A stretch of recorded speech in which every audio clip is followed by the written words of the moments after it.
Thanks for watching. We appreciate you.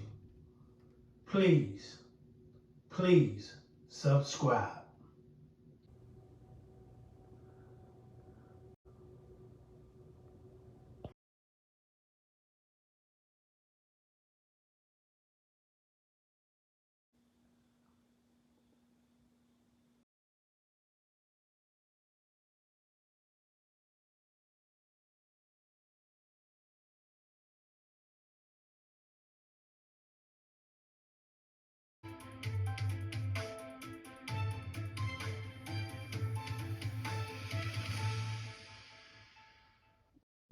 Well, Kaidi, that suspect is considered armed and dangerous. We'll get more into him in just a moment. First off, let me set the scene for you here. If anyone is taking the subway down here to Lower Manhattan and needs to take the Canal Street subway station, the good news is it is reopened. There is a bigger police presence out here, as you might imagine, because of that shooting, but things are once again opening and flowing. The shooting happened on board a subway train as it was headed in to this particular station. Let's jump over to the video.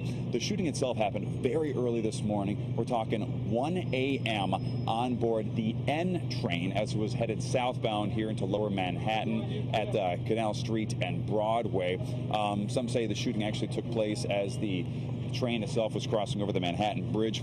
Witnesses told us that as the train was just kind of getting over here to the station itself, two men got into a heated argument. Police tell us things drastically escalated when the suspect pulled a gun on the victim and shot him in the chest. Other passengers, this is where it gets really scary, they were stuck, shut in the train because the train was still moving. They couldn't get out. They were trapped with this gunman, nowhere to hide.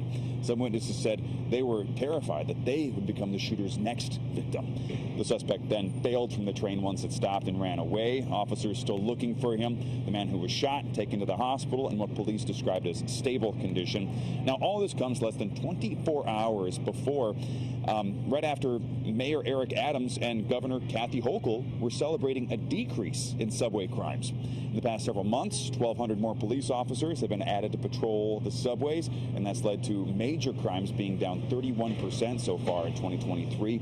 Unfortunately, as we know, officers, they can't be everywhere all at once, and there wasn't an officer in this particular train car able to stop the gunman. Several riders who saw this morning's shooting and all unfold say they're not sure if they'll ever feel completely safe on the subway again. Have a listen. It's way too early to celebrate, and we need to make the message clear that the job is not done.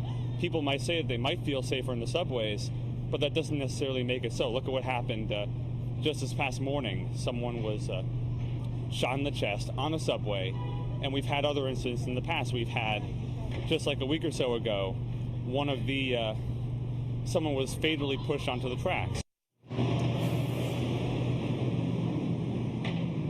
Tonight we are still working with the NYPD to see if we can get some kind of surveillance video that shows this suspect and identifies them. As of right now, literally the only information kind of they're giving us is that the suspect is in his 30s and, again, armed and dangerous. So there is still more to this story. Stick with us as we continue to follow it for you all. For now, live in Lower Manhattan, Steve Koosh, Pix 11.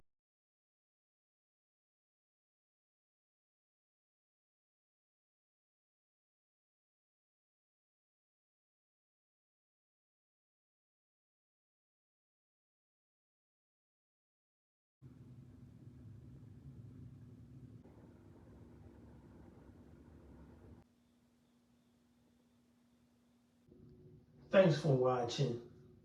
We appreciate you. Please subscribe.